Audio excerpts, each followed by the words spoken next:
So for this case study, we were presented with a 68-year-old female patient who came in with shortness of breath and a cough that has lasted 3 weeks. She went to her primary care physician, in which they told her that she needed a CT scan done and an x-ray. So she got that done. She was diagnosed with non-small cell lung cancer.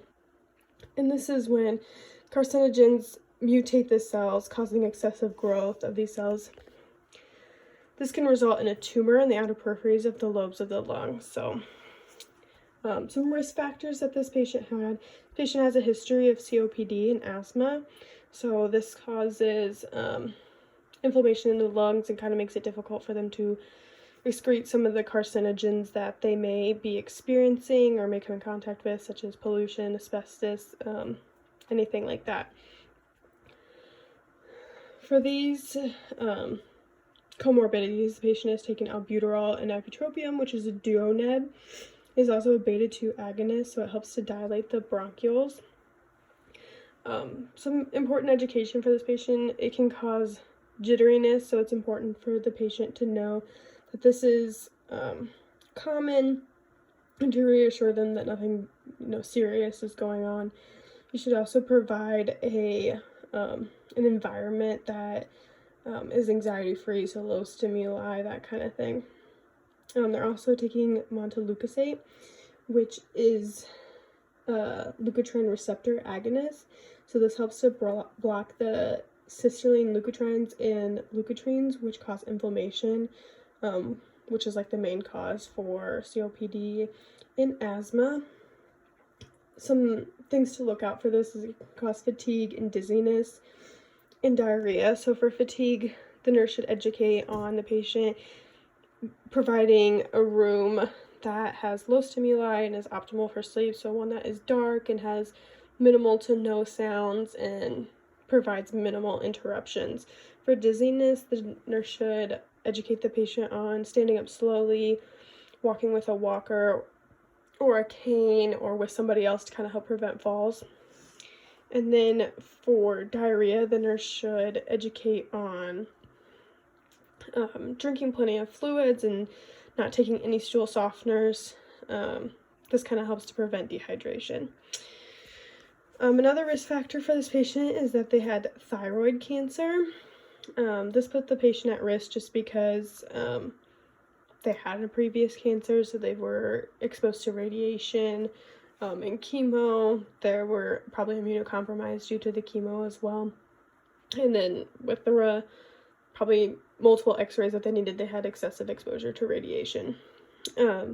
So for this risk factor, they're taking levothyroxine, and they're taking this medication because they had all of their thyroid organ removed. So they don't have anything to produce the thyroid hormones in the body, so this is just used to replace those. Some things to look out for is that this medication can cause hypertension, so the nurse should educate on signs and symptoms of hypertension, such as headache, dizziness, fatigue. It can even cause nausea, that kind of stuff.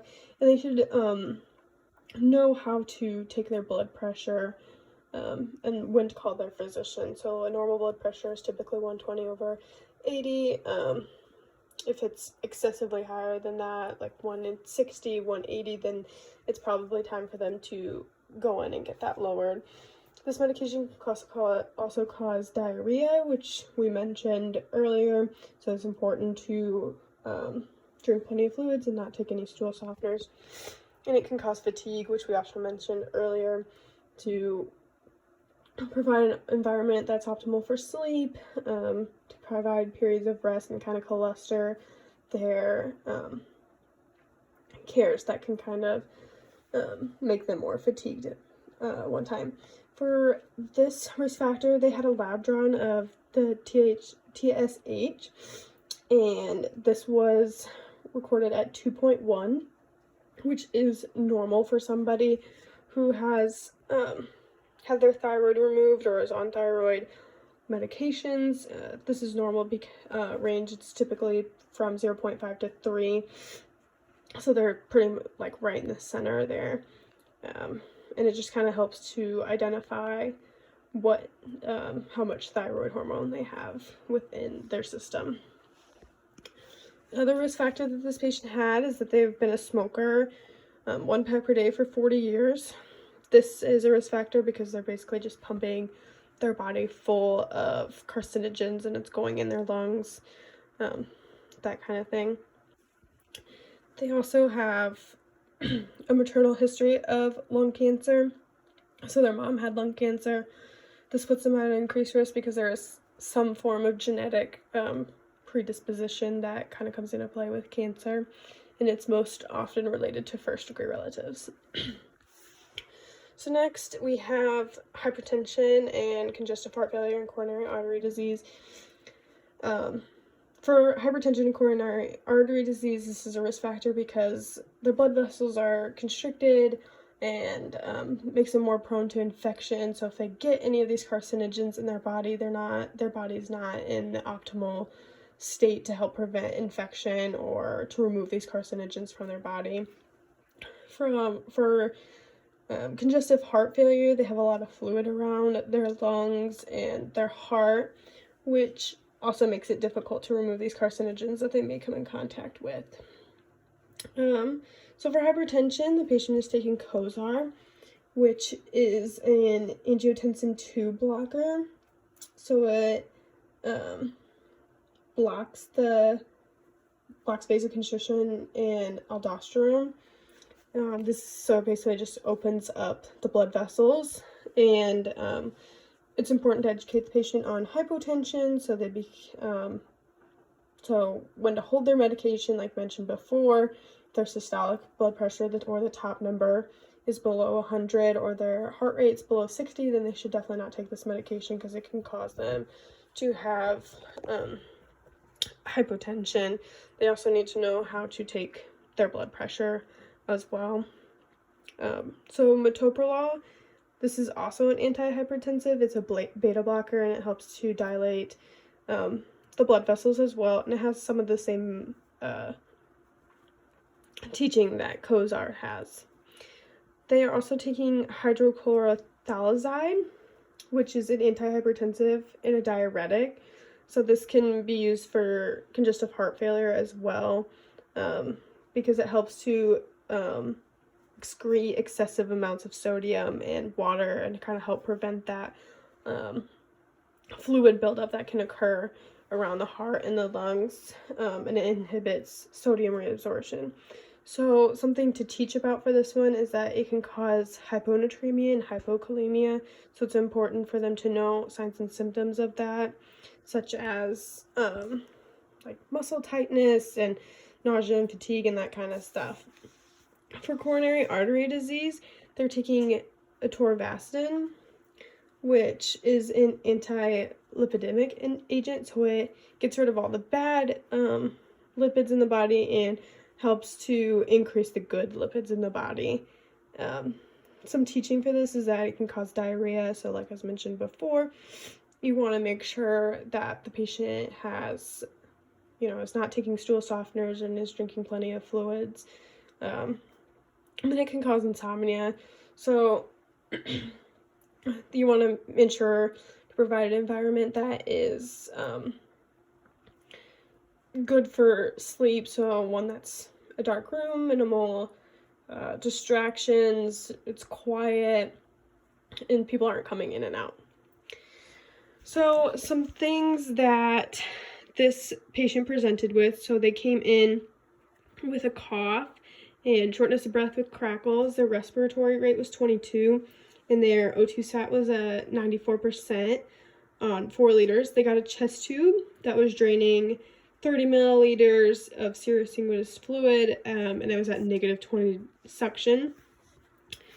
So some things that could have caused this, or something that is interrelated with this, is their red blood cells.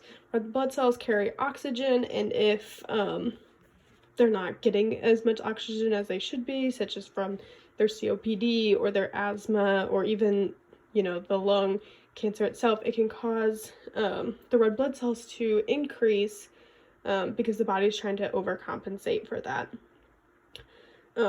So because of this, we did impaired gas exchange as one of the nursing diagnoses that this patient would have. And some interventions for that would be the nurse would educate on pursed lip breathing, so this would help the patient breathe in like more effectively. They're not breathing shallowly or too deep or anything like that. And then the nurse will raise the head of the bed. This will help to expand the lungs and promote breathing as well. And then the nurse will call respiratory to give their DuoNeb as ordered. So they have a DuoNeb ordered because of their COPD and asthma, and it will help to open up their bronchioles and make it easier to breathe. So an outcome for this would be that the patient will have like an improved respiratory status by having an increase in O2 stats without oxygen, and a decreased respiratory rate, something that is normal between 16 and 18, and then they can have a productive cough as well. That kind of helps to excrete some of the carcinogens and yucky stuff that they got going on in there. Another nursing diagnosis that we came across is acute pain. This can be caused because of the chest tube that they had placed. They also had surgery. So that can cause pain for the patient. So some interventions for this would be providing pain medications like the ones we have listed. We have acetaminophen and then hydrocodone acetaminophen. And for these medications, so acetaminophen is a non-opioid analgesic. It's for pain or a fever, but specifically for this patient, it's for pain. And it can cause nephrotoxicity, so we need to monitor kidney labs and specifically their GFR. It could also cause hepatotoxicity, so we need to monitor their liver labs such as ALT and AST, and see if they have like any jaundice or anything like that going on. And it can cause, so those are the main things that it can cause. We also want to make sure we don't give them too much. That way it doesn't cause this as well. Another thing we can give if acetaminophen doesn't work is hydrocodone acetaminophen, which is also for pain, and this one is an opioid analgesic. So it has some of the same teaching as acetaminophen, but it can also cause constipation, so we need to encourage fluid intake and activity to help prevent this. Foods high in fiber, that kind of thing. And it can cause respiratory distress, so we want to monitor their respiratory rate and O2 sats and all that stuff to make sure that it was not causing respiratory distress. Another intervention for acute pain is providing non-pharmacological means of pain management, such as distraction by playing their favorite music or putting on their favorite TV show. You can educate on meditation and deep breathing. And then you should ensure to cluster their cares, because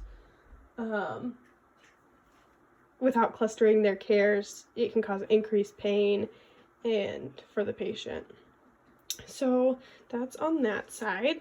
And then other things that the patient complained about is having no appetite, having hypoactive bowels, and a weight loss of 15 pounds. So some labs that were related to this. So the patient's sodium level was a little bit higher than normal, or higher on the higher end of normal. This is because the patient could be dehydrated for not drinking very much. So the sodium cannot be excreted. Their potassium was lower, so they have no appetite, so they're not consuming enough potassium. Their BUN was on the lower side of normal. This is because of the no appetite, and they're not getting the protein they need to make the urea that is excreted when with the BUN lab. Their creatinine was low, and this could also be because of dehydration. Their kidneys aren't working because they don't have enough fluids in their body to excrete really anything. Their hemoglobin was low. Hemoglobin and hematocrit were low because of their no appetite, so they're not getting the erythropoietin that they needed to produce the blood cells that, help to create hemoglobin and hematocrit. And it can also suggest that it might have metastasized to the bone. Albumin was low as well. And this is also because of the no appetite, not being able to create erythropoietin, but it's also because of the inflammation that surgery can cause that the patient experienced. So for this one, the patient can be on pantoprazole, which is a proton pump inhibitor, and it helps with like GERD, so acid reflux that can come up from treatment. And it can cause dizziness and diarrhea, which we mentioned before on things to prevent that with. They're also on aldosterone, which helps to prevent nausea that could come about with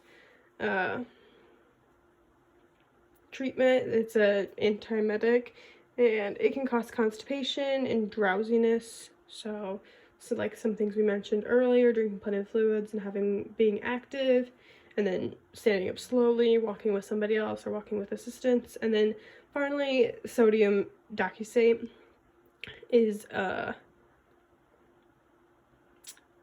stool softener, which because of some of the other medications that they're on can cause constipation, so it kind of helps to reduce the constipation that they have.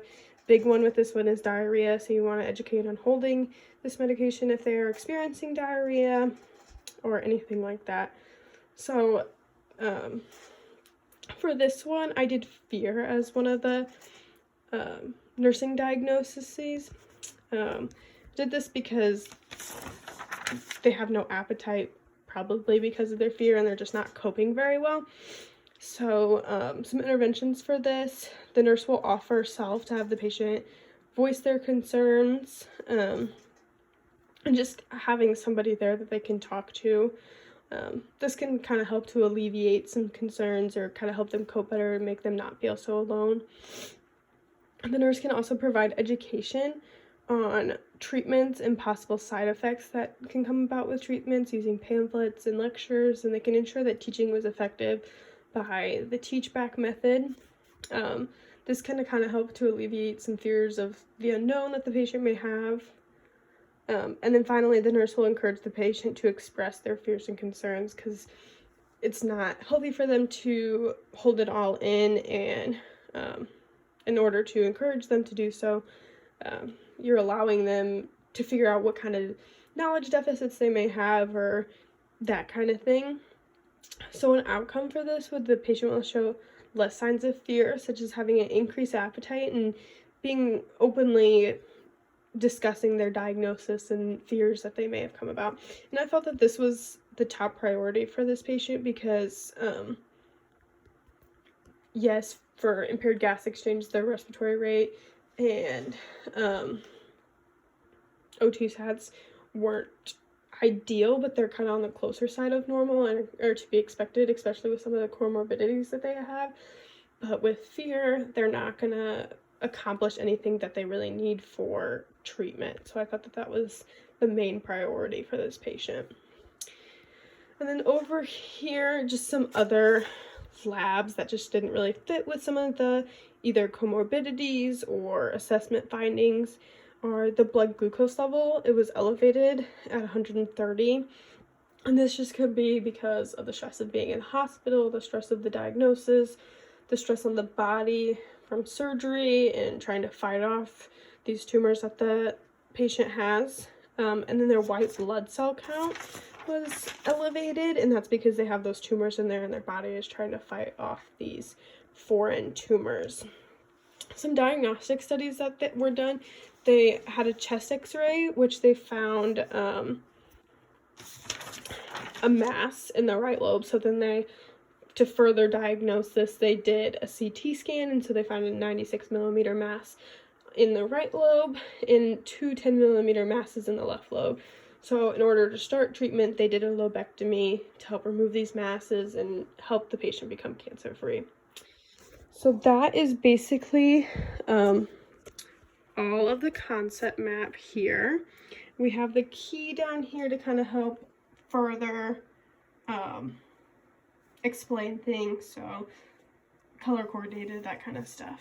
And then finally, a good culture for this patient would be a new cancer diagnosis, because it's something that they haven't experienced before. And some implementations for the nurse for this would be to offer self, like it is mentioned in the fear nursing diagnosis, to allow the patient to have support and be able to voice their concerns in kind of an unbiased manner. And then another important one that I thought would be to place the patient in reverse isolation to help prevent infection when treatment is initiated. This is super important because it can cause things that the nursing staff wasn't prepared for, or make the disease process all much worse. So that is the concept map that I created, and I hope you guys enjoyed it.